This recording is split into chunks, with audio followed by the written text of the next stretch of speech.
Yeah, I mean, the girls were in a great headspace just coming off the regional championship. We played awesome every round of the stroke play portion, which was 54 holes, and just came up short of winning that portion. So we went in as the second seed, and all the teams are so competitive. It really doesn't matter what seed you are.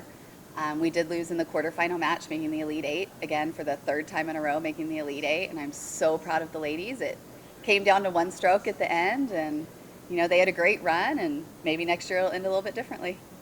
Why is it the tied ranks set up the way it is? Why don't they just play a playoff? So on that day, the quarterfinals and the semifinals are on the same day. So what that means for the student athletes is they are actually competing for 10 hours. You have about 12 hours of sunlight most of the time. And so for both the quarterfinal and the semifinal matches, it goes to basically a scorecard playoff of your 5 scores compared to their 5 scores. And then if that's still a tie, there are other things. But they only play off the finals match, and I hate it because the last 2 years we tied both times and lost it by 1 stroke in that format both times after completely destroying in the stroke play portion the teams that we were paired against. And the team that we lost to, University of Indianapolis, they went on to win it all. And I am super proud of those girls as well. Like, they have some great players on that team that I've gotten to watch for 4 years. But truthfully, like, I really felt like our girls were the best in the country this year. And we've only lost 2 of them. There have been a lot of tears this week, as Lorenza and Riley get ready to move on to new things in their lives. But we have a lot of those girls back, and we have a great incoming class, and we're just really, really looking forward to the future and trying to keep it in perspective. I mean, those girls that just graduated, they have a conference championship, a regional championship. They both have individual wins. The scoring average those 3 years were our top 3 lowest scoring averages for teams, and the amount of team tournaments they won was just really phenomenal.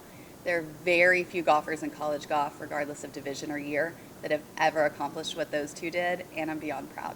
Can you talk a little bit about Lorenza's individual performance before, during those first 3 days, just shooting under par and finishing 3rd overall? Yeah, coming in, Lorenza was ranked in the top 10 in the country. She kind of bounced between 10 and 12 a lot of the year.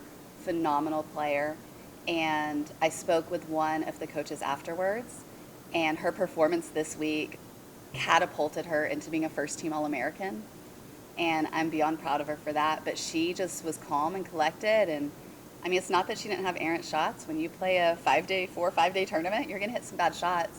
But she immediately would refocus, and she just played with so much grit. It was really fun to see. You mentioned a little bit earlier before, but can you talk a little bit about the challenges of kind of playing in that climate and what that's kind of like? Well, playing in Amarillo Canyon, we have dry weather. Even we play a lot in the West. We'll go to California and stuff. It's really different. So the girls had their strategies. I mean, they were the best hydrated team. They were the best nourished. They put on more sunscreen.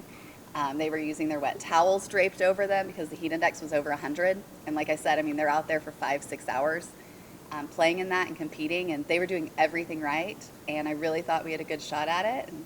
But all of those experiences, for the girls that are coming back, they have those experiences. They know what it takes. And even for the girls that have graduated and are going on to the next stage of their life, that teaches them so much. And they're going to be wonderful young women in everything that they do. So what's your off season look like now? So we start camps today. If anybody sees this on the news and wants to send their kids to WT Golf Camp, we have camps this week and next week that are fundraisers for our team. We'll be doing some recruiting. We have a couple girls that are staying locally, so with NCAA rules, if they request me to practice with them, I can. So we'll probably work a little bit at their request. We got some girls doing internships in the Metroplex, and so they'll be competing down there and playing. Everybody has some summer tournaments on their schedule, so they'll be ready to go come in August.